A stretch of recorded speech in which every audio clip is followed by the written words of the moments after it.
দশম অধ্যায়কে বলা হয় অডিও, আর একাদশ অধ্যায়কে বলা হয় ভিডিও। জানেন বিপুল প্রভু কেন বলা হয় দশম অধ্যায়কে অডিও কেন বলা হয়?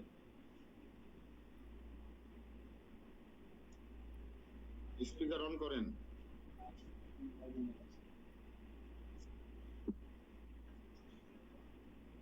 শুনতে পাইলাম না, কেন জানেন? আপনি কি করে পাঠ দেবেন? আপনার কথা তো শুনতেই পাচ্ছেন না। পাঠ দিবেন কিভাবে আমি তো বুঝতে পারতেছি না।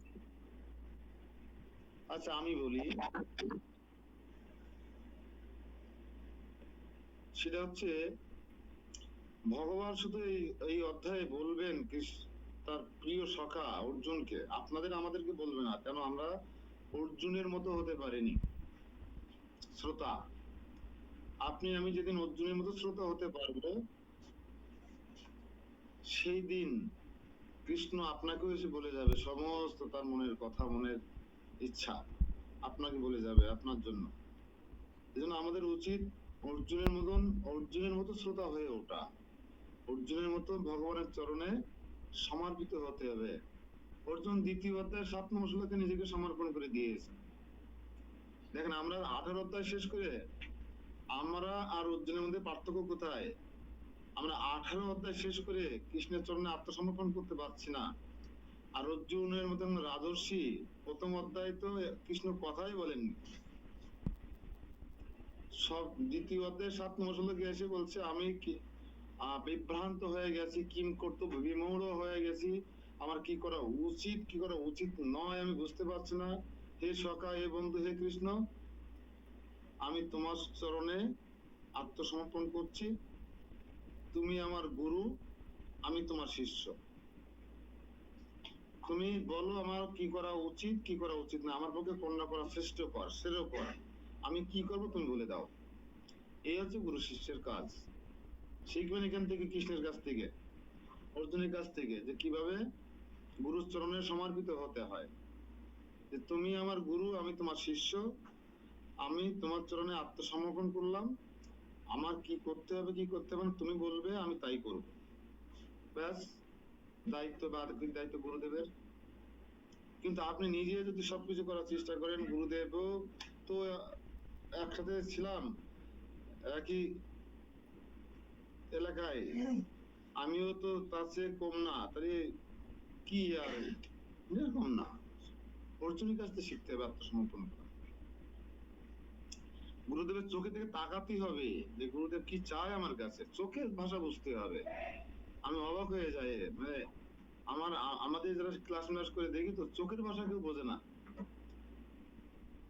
কালকে আমি যেটা অসুস্থ মানুষ, এই এত লোককে প্রসাদ পাওয়ালাম অফিসে বসে, শুধুমাত্র ওদের একটু কষ্ট লাঘব করার জন্য দূর দূরান্ত থেকে আসছে আমাদের মুখ থেকে তাকায়, তা আমাদের কেউ দেখলাম না যে আমার চোখের ভাষা বুঝলো। যাদের উপরে নির্ভর করি তারা কিভাবে ফাঁক ফোক কাটায় চলে গেল। একমাত্র কৃষ্ণ প্রভু আর মহাদেব প্রভু ছাড়া কেউ শেষ পর্যন্ত থাকলো না। কেন আমাকে কি বালতি নিয়ে দৌড়তে হবে? আমাকে বালতি নিয়ে দৌড়ানোর মতো শারীরিক কন্ডিশন কালকে ছিল? কি রকম শিষ্য, কি শিখেছেন আগে এইগুলো শেখেন ভালো করে।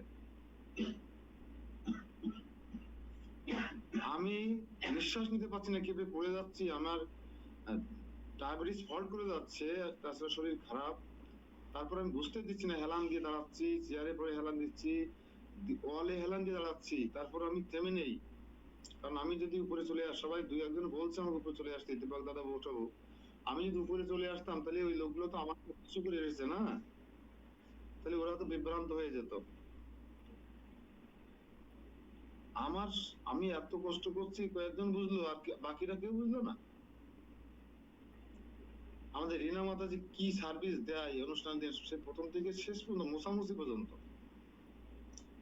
কালকে সুজয়ও পেরে উঠছে না, সুজয় আগের দিন সারা রাত জেগে গর্ভমন্দির সাজাইছে, ও একটু রেস্ট নিতে পারেনি, কালকে পড়ে যাচ্ছে ঢুলে ঢুলে কিন্তু কিন্তু সরেনি শেষ পর্যন্ত। আপনারা অনেকে আছেন নিজের মতো করে খেয়ে ধুয়ে ইচ্ছা মতো চলে গেলেন।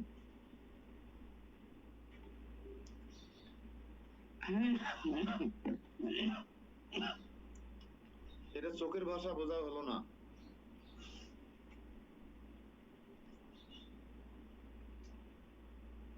অনেক অনেক দেরি এখনো। সিদ্ধিদাতার এত বড় কাজ করে উঠে সে রান্নাঘরের কোনাতে শুরু করে ওই মন্দিরে ওই মাথা পর্যন্ত তার লোকজন দিয়ে পাইলে পরিষ্কার করে দিয়ে গেল। সিদ্ধিদাতা শুধু দাঁড়ায় থাকে, শুধু চোখে দিয়ে তাকায় যে কি করতে হবে।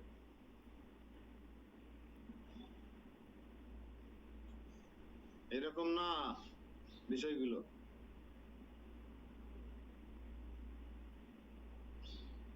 অনেক দেরি এখনো। আমাদের এখানে যারা আগে দেখেছে কোন রকম সামনে করে একটু লোক দেখানোর সেবা করে তার টুক করে কখন পার হয়ে যায়, ফিনিশিংটা দেবে কিরা, সব পড়ে থাকে সেখানে। এরকম নয়, খুশি হতে পারিনি।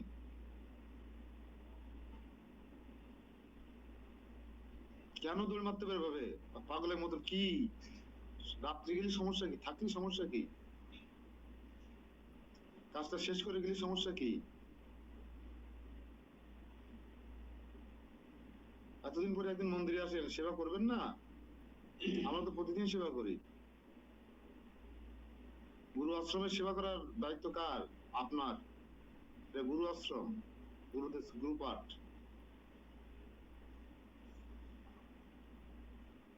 এই জন্য অনেক কিছু অর্জুনের কাছ থেকে শিখতে হবে। এই অধ্যায়টাকে অডিও কেন বলা হচ্ছে? ভগবান তার বৈভব বিভু প্রকাশ করবে, শুধু বলবে আমি জলের স্বাদ, মাটির গন্ধ, পাহাড়ের মধ্যে হিমালয়, বৃক্ষের মধ্যে বট বৃক্ষ, হ্যাঁ এরকম নিজেকে প্রকাশ করবে, কিন্তু দেখাবে না, মানে মুখে বলবে। অডিও, রেডিওতে যেমন ভাষণ শুনি এরকম শুনবো এই অধ্যায়ে।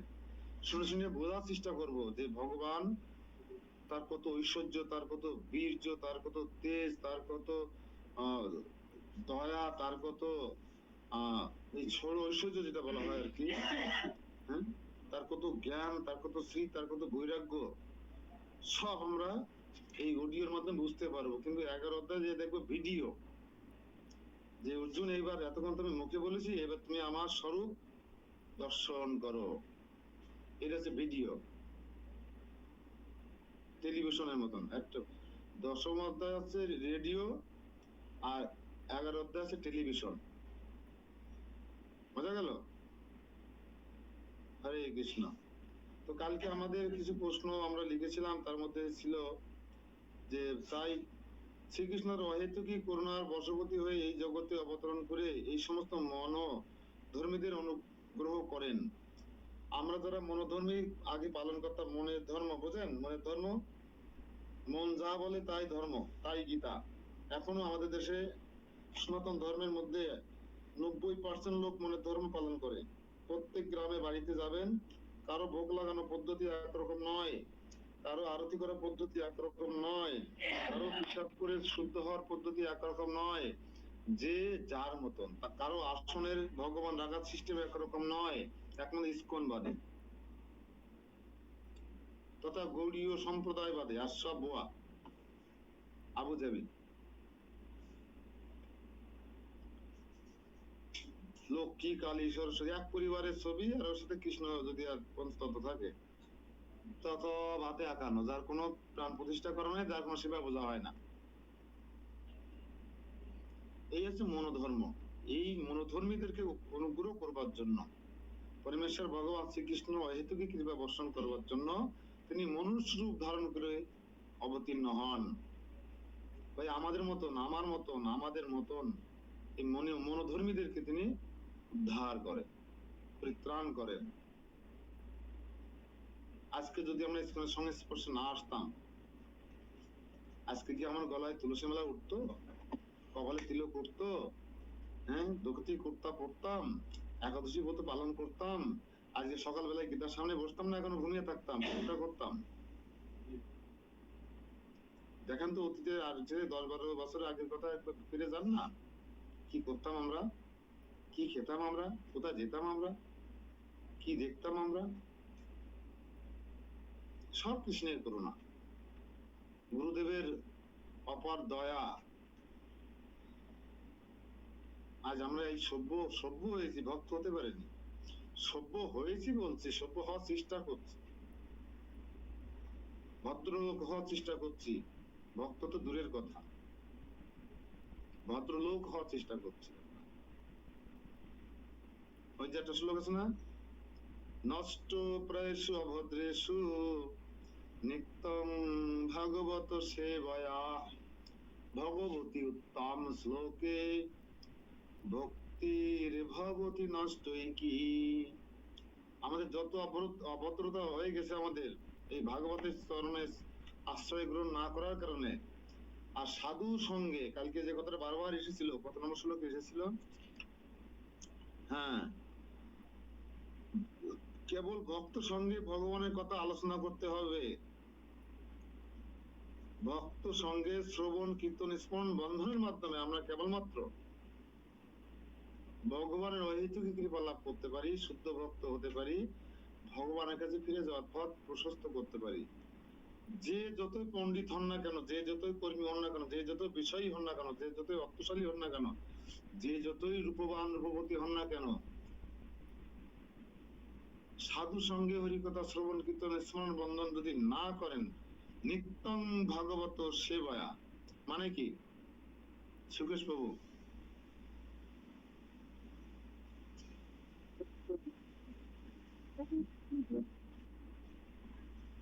নিত্যং ভাগবত সেবয়া মানে কি?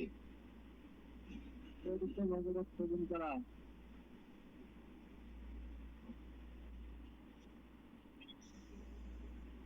হ্যাঁ, ভাগবত শ্রবণ করা। হ্যাঁ, প্রতিদিন ভাগবতের শব্দ করা, প্রতিদিন ভাগবত অধ্যয়ন করা।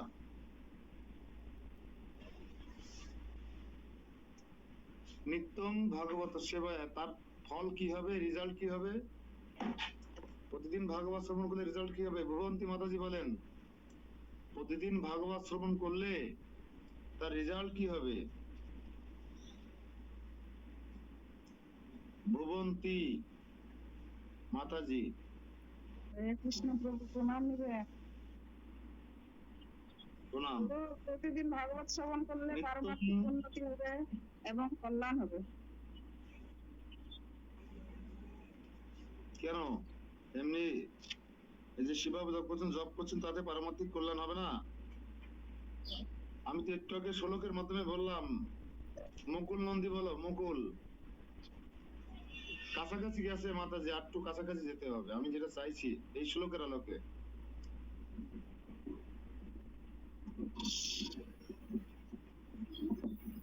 আমরা আরো মার্জিত হব, সভ্য হব।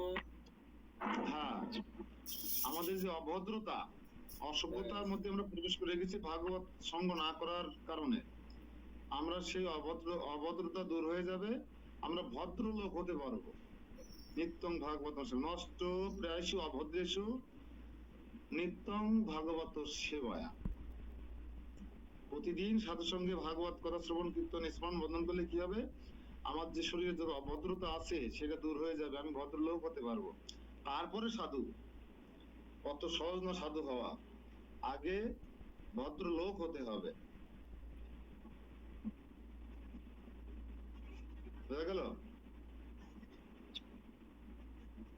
এই জন্য সাধু সঙ্গে হরিকথা শ্রবণের কোনো বিকল্প নেই। যেহেতু প্রতিদিন তো পারবেন, ওই যে জিগরগাছা, চৌগাছা, মনিরামপুর, নওপাড়া থেকে এসে প্রতিদিন ভাগবত শুনতে পারবেন মন্দিরে এসে? সম্ভব নয়। যে কারণে এই মিডিয়ার মাধ্যমে মিডিয়া আমাদের এই যে অ্যান্ড্রয়েড ফোন আমাদের নরকেও নিয়ে যেতে পারে, আবার সাধু সঙ্গ করার সুযোগও করে দিতে পারে। সেটাই করে দিয়েছে, যে যেভাবে ব্যবহার করবে তার ফলটা সে সেরকম ভাবে পাবে। আজকে আপনারা এই নিত্যং ভাগবত সেবায় ক্লাস যারা করেন নিয়মিত, আর যারা পাঠক হয়ে গেছেন, পাঠ দিচ্ছেন আজকে সামনে বসে, আর আপনার 30 জন লোক আপনার ভুল ধরার চেষ্টা করছে, তারপর আপনি পাঠ দিচ্ছেন, পরীক্ষা দিচ্ছেন, কিন্তু যারা এইভাবে আপনাদের মধ্যে সময় দেয়নি, তারা কি পারবে? কখনো সম্ভব নয়। মন্দিরে অনেকে আছে পাঠ শোনে না, এরকম ক্লাস করে না, তারা বেশ আসনে বসতে পারে না, করতাল বাজাতে পারে না, একটু তুলসী আরতি গাইতে পারে না, গাধার মতো খেটে যাচ্ছে জন্মের পর থেকে, মন্দির আসার থেকে, আর মনের আগ পর্যন্ত খাটতে হবে এইভাবে। একটা টিপস দিয়ে দিয়ে আজকে যারা মৃত্যুর আগের দিন পর্যন্ত প্রচার কাজে থাকতে চান, প্রচার কাজ করা কিন্তু তো পাঠ দেওয়া না, রান্না করাও প্রচার, ওই নাট মন্দির কুইজ দেওয়া প্রচার, বাথরুম প্রচার করা, পরিষ্কার করা, গাবি দেখাশোনা করা, ঘাস কাটা, রান্না করা, সবজি তৈরি করা, বাসন মাজা, সব কিন্তু প্রচারের অংশ। গ্রন্থ প্রচার, অধ্যয়ন করা, প্রচার করা, পাঠ দেওয়া, সেই শুধু সেই ব্যক্তির জীবনে সেই দিন পর্যন্ত প্রচার করতে পারেন যিনি পাঠক হতে পারেন, প্রচারক হতে পারেন। কেন? শরীরের এক পর্যায়ে গেলে রান্না করে যাওয়া যায় না, নানা রকম অসুখ বিসুখ হয়ে যায়, বয়স হয়ে গেলে বড় বড় কড়াই ধরা যায় না, তখন অবসরে যেতে হয়। ওই গাবি যারা কাজ করে অত্যন্ত কঠিন পরিশ্রম করতে জীবনে এক পর্যায়ে গেলে ওরা আর করা যায় না, অবসরে চলে যেতে হয়। সবকিছু সেবার অবসরে যেতে হয়, কিন্তু একমাত্র প্রচার সেবায় অবসরে যাওয়া লাগে না। তার উজ্জ্বল দৃষ্টান্ত ছিল প্রভুপাদ। প্রভুপাদ যখন বললেন যে আমাকে শিগগিরই বৃন্দাবনে নিয়ে চলো, প্রভুপাদ বিদেশে ছিল, শিগগিরই বৃন্দাবনে দেহ রাখবো, শিগগিরই না আমার বৃন্দাবনে নিয়ে চলো। হাসপাতাল থেকে তার শিষ্যরা চুরি করে নিয়ে, পালায়ে বিমানে করে নিয়ে বৃন্দাবনে নিয়ে আসলেন। বৃন্দাবনে এসে তিনি খাওয়া দাওয়া বন্ধ করে দিলেন, শুধু অনার্গল ভাগবত বলতে লাগলেন। দেখেন কত সুন্দর দৃষ্টান্ত। ভাগবত বলতে লাগলেন, যেদিন দেহত্যাগ করবেন সেদিনেও কিছুক্ষণ ভাগবত আলোচনা করে শেষে যখন আর কথা ফুটছে না, শিষ্যরা মাথা হাত তুলে দিচ্ছে, ভুরু টিপে দিচ্ছে, কপাল টিপে দিচ্ছে, হাত আঙুল টাঙুল টিপে, শিষ্যরা কিভাবে তার সেবা করছে অবাক হয়ে যেতে পেরেছে। প্রভুপাদ যখন আর ভাগবত আলোচনা করতে পারছেন না, অন্তিম মুহূর্তে এসে গেছে, তখন বলছে তোমরা সবাই এবার আমার জন্য কীর্তন করো, হরে কৃষ্ণ হরে কৃষ্ণ কৃষ্ণ কৃষ্ণ হরে হরে হরে রাম হরে রাম রাম রাম হরে হরে। শুদ্ধ ভক্তরা, বৃন্দাবনের সমস্ত গোস্বামীরা, প্রভাতের শিষ্যরা, চারিপাশে শুদ্ধ ভক্ত শুদ্ধ ভক্ত ভগবানের কাছে অ্যাপ্লিকেশন করছে, প্রার্থনা করছেন। আর এইভাবে শুদ্ধ ভক্তের মুখে হরি কথা, হরি নাম শ্রবণ করতে করতে প্রভাত ভগবত ধামে ফিরে চলে গেলেন। আমি যে কথা বলছিলাম, মৃত্যুর আগ মুহূর্ত পর্যন্ত আপনি প্রচার করতে পারবেন হরি কথা, কৃষ্ণ কথা, যদি আপনি ভালো প্রচারক বা পাঠক হতে পারেন। আর আমাদের এই ক্লাসটা আছে পাঠক তৈরি করার ক্লাস।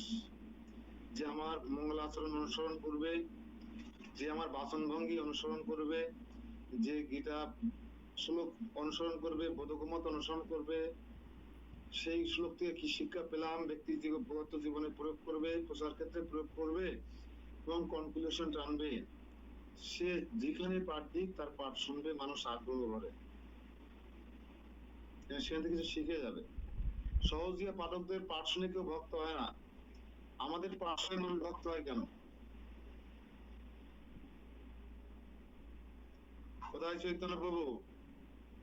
কত বড় নাম করা পাঠ করে আসে 44,000 45,000 টাকায়, এসে পাগল করে দিয়ে যায় এলাকা, হাজার হাজার দর্শক হয়, আর আমাদের 20 জন, আমাদের 20 জন মধ্যে 5 জন 7 জন প্রসাদ বুঝি ভক্ত হয়ে যায় কেন?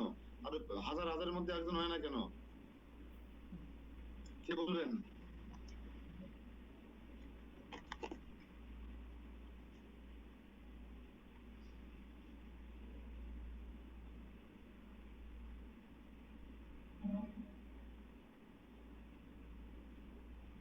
শুনতে পাচ্ছেন?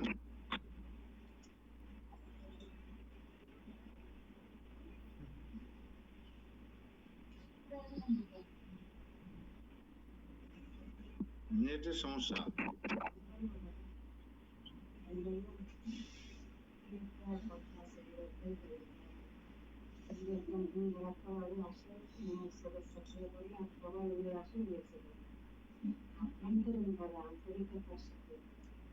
ওদের কি অসুখ ওইটা দেখে না, মানে একটা পাঠক মানে ডাক্তার।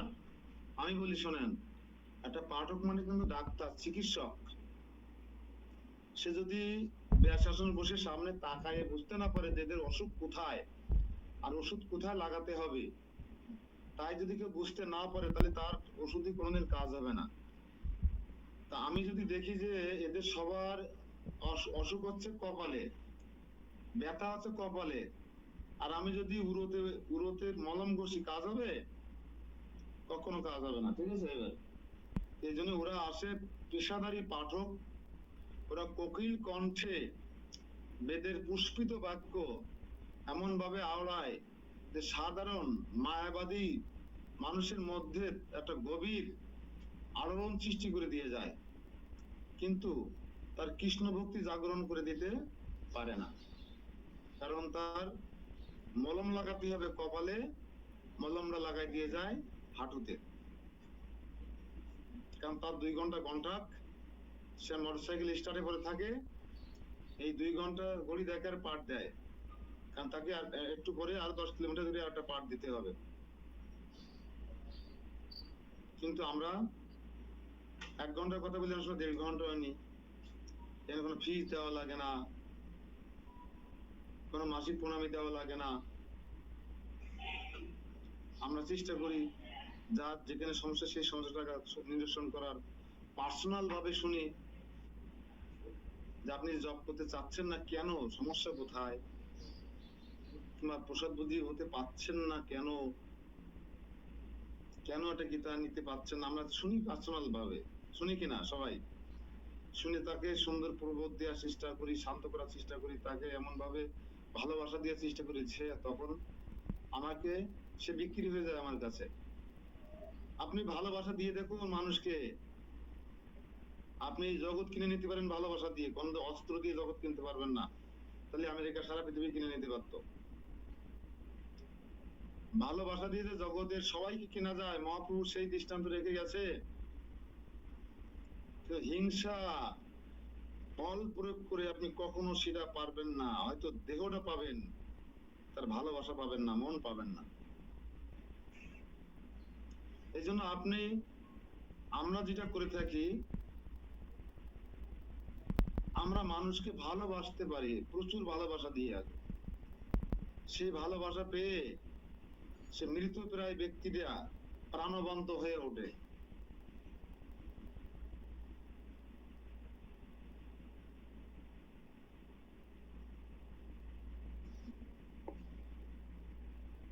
আচ্ছা, আমার কথা শোনা যাচ্ছে? আমার মনে হয় নেটে প্রবলেম হচ্ছে। যাচ্ছে, আমরা যাচ্ছে। আই সুরেশ বাবু, শুনতে পাচ্ছেন আমার কথা? শোনা যাচ্ছে। আমার মানে নেট, আমার ডাটাও অন করা আছে, আমার ওয়াইফাই।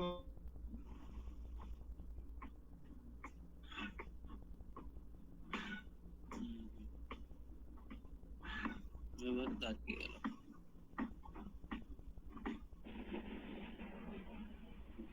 হরে কৃষ্ণ। খাবে? ওটা নষ্ট হয়ে গেলে খাবে তো বটে। ওটা নষ্ট হয় না। খাবে নাকি? আমি খাবো না। কালকে খাইনি। তো আমরা যখন এরকম ভালোবাসা দিই, তা কোনো পাঠক না, ও নিজের স্বামী বা স্ত্রীর কাছ থেকে ভালোবাসা পায় না, আত্মীয় স্বজনের কাছ থেকে পায় না, তখন সে আমার হয়ে যায়। আমার প্রতি তার একটা দুর্বলতা চলে আসে। আমার বলতে আমরা যারা এভাবে প্রচার করি, আর যে যার প্রতি দুর্বলতা চলে আসে, সে যদি কটু কথাও বলে, তাহলে তার কাছে ওটা অমৃতের মতো মনে হয়। আমরা সেরকম একটা আবহাওয়া পরিবেশ সৃষ্টি করতে পারি, যেটা ওই 2 ঘন্টার পাঠকেরা পারে না।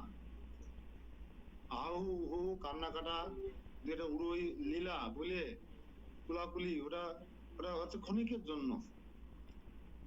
ওই পাঠকেরও ওরা মনে রাখে না, আর পাঠক ওদের মনে রাখে না। কিন্তু আমরা যেখানে যাই প্রচার করতে, অন্তত 4 জনের মোবাইল নাম্বার নিয়ে আসি। 2 জন অন্তত সারা বছর আমাদের সাথে যোগাযোগ রাখে। 2টো তুলসী মালা প্রচার হয়, একটা জপের মালা প্রচার হয়, একটা নামট্য গ্রন্থ প্রচার হয়, অথবা একটা গীতা প্রচার হয়।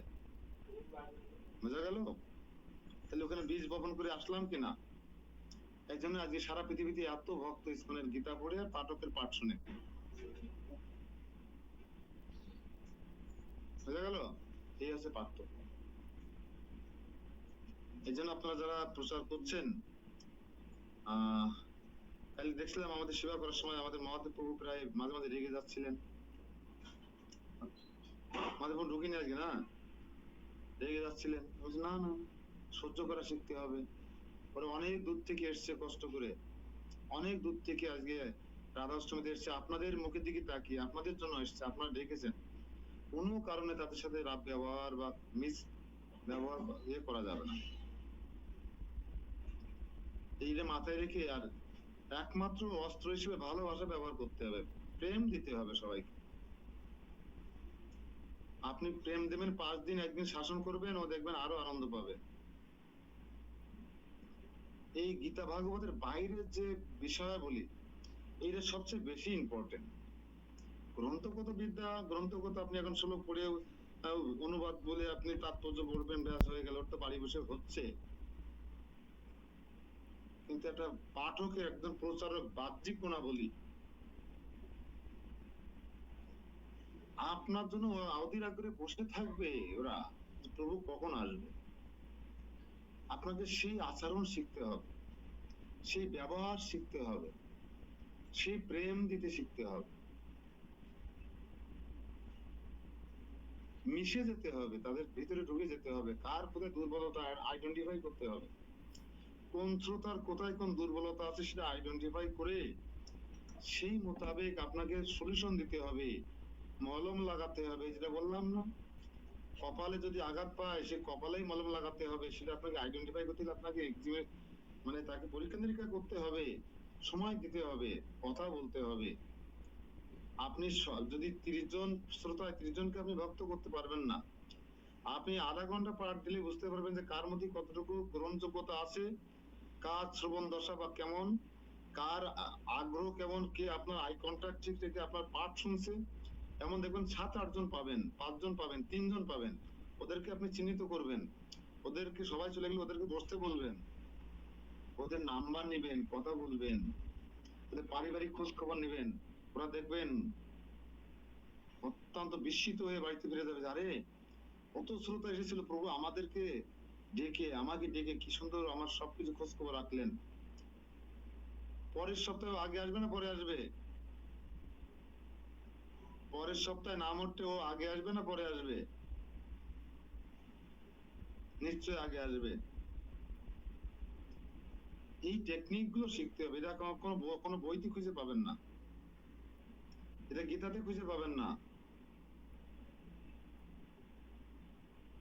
এটা হচ্ছে আমরা যেহেতু প্রচারক নই, তা যতটুকু চেষ্টা করি পাগলের মতো ছুটে বেড়াই, সেই ছুটে বেড়ানোর আলোকে যতটুকু বুঝতে পেরেছি সেটাই আমি শেয়ার করছি। এজন্য সারা অঞ্চলে আমাদের কেউ না কেউ চেনে বা কেউ না কেউ আমাদের সঙ্গে যোগাযোগ করে, সারা অঞ্চলে।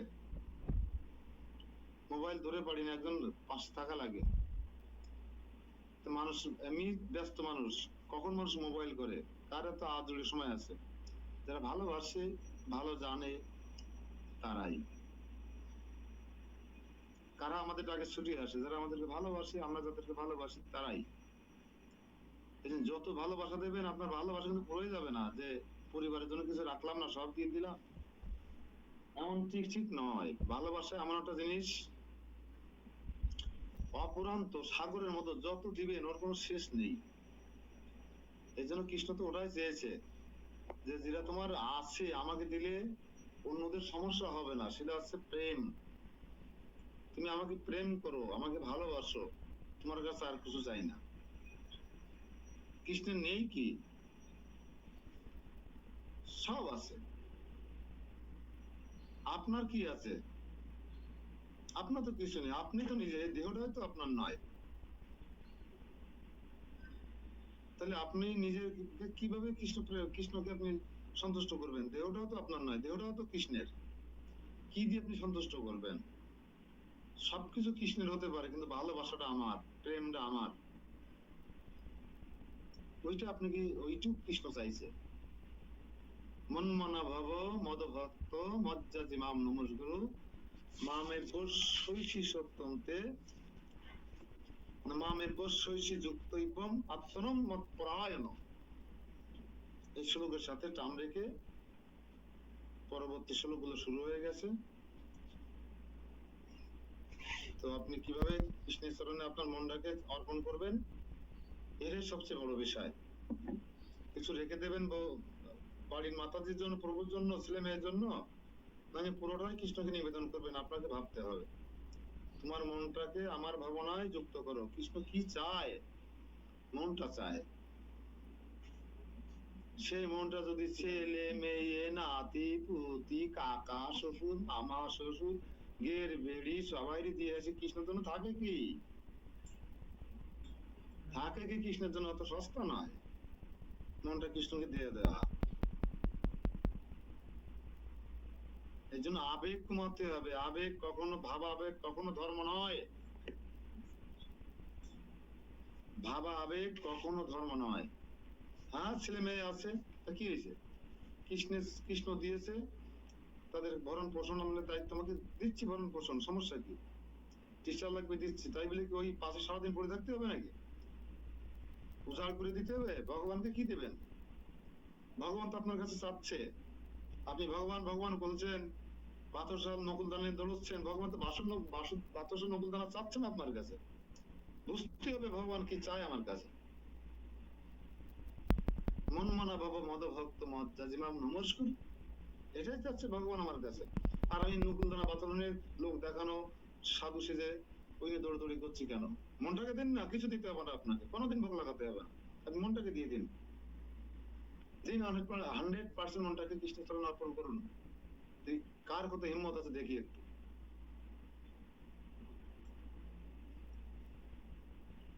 দিন না মনটাকে।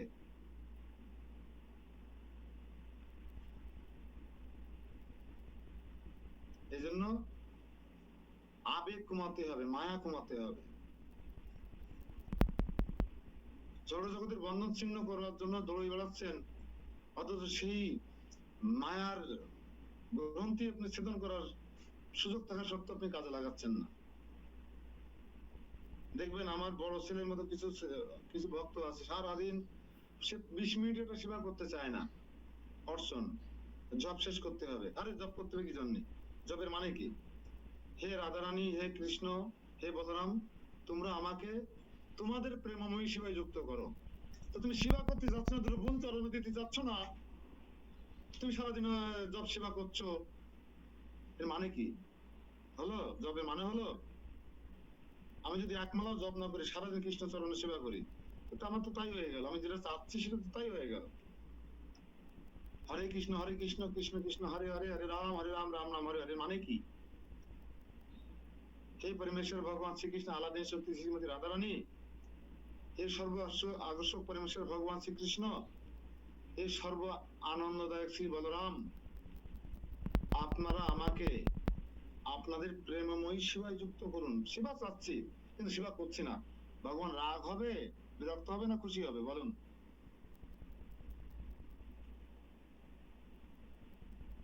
আছে মঠ মন্দিরে অনেকে আছে জব সেবা, আমার সবজি বানাতে পারবো না, 9টা ঘন্টা বলে তুমি যেয়ে না, তুমি জব সেবা করো।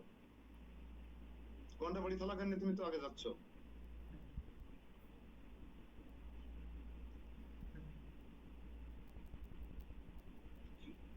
মন্দিরে এসে বা বাড়ি সারাদিন জবের মেলা নাচায় বেড়ালাম, সবাই দেখতেছে আমি জব করতেছি। আরে বাবা, কত বড় সাধু আমি, কিন্তু আমার স্ত্রীকে একটু সহযোগিতা করলাম না। সেবা পূজা, রান্না বান্নায়, ভোগ লাগানো, অর্চনে, ফুল তোলে কোনো সহযোগিতা করলাম না। ওই জবের মানে কি? কি লাভ? আমি জব করতেছি মানে কৃষ্ণ নাম বলছি, মানে কৃষ্ণের কাছে সেবা চাচ্ছে, আমাকে সেবা দাও, তোমার সেবায় যুক্ত করো, তোমার সেবায় যুক্ত করো, কিন্তু কোনো সেবায় স্পর্শ করছি না। ওই জবের মানে কি? কোনো মানে নাই।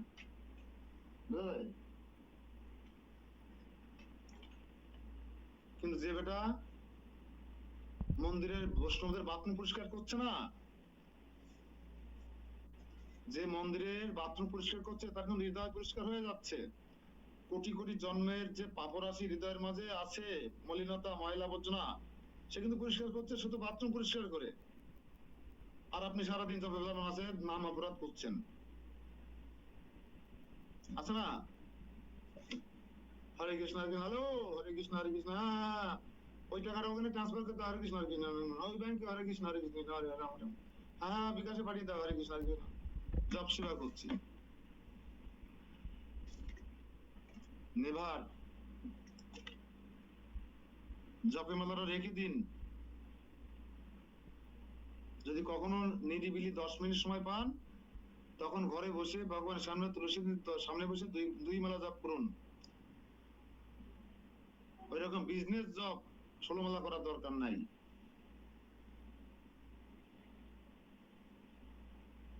হরে কৃষ্ণ। এতগুলো কথা বলা মূল কারণ, আপনারা যারা ক্লাস করেন, মন্দিরে আমাদের আন্ডারে আছেন, ওঠা বসা করেন, বিশেষ বিশেষ দিনে এসে মন প্রাণ উজাড় করে দিয়ে সেবা করবেন। আমরা কি চাই বোঝার চেষ্টা করবেন। আমরা সারা মাস সারা বছর সেবা করি, আপনারা তো 3 মাস 4 মাস পরে একদিন আসবেন। আমরা কেন সেবা করতে দৌড়াদৌড়ি করবো? এসে সেবা বুঝে নেবেন। আপনারা না আসলে মন্দির চলে না? সারা বছর চালাই না আমরা? তাহলে আপনারা যে গৃহস্থ ভক্ত, আপনারাও গুরু মহারাজের শিষ্য, মন্দিরে যারা থাকে তারাও গুরু মহারাজের শিষ্য, সমান অধিকার সব জায়গায়, সেবায়, সাধনে, ভজনে, সব জায়গায়। আপনি কি আপনার দায়িত্বটা পালন করে গেছেন? বুকে হাত দিয়ে বলবেন কালকে। হরে কৃষ্ণ। আজকে কত নম্বর শ্লোক হবে? 4, 5, 3 হয়েছিল?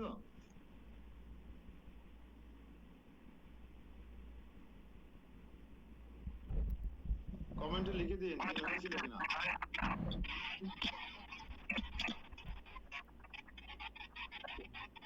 আরে বিপুল বাবু অন করলি তো আমার আপনার কিছু চলে যাচ্ছে।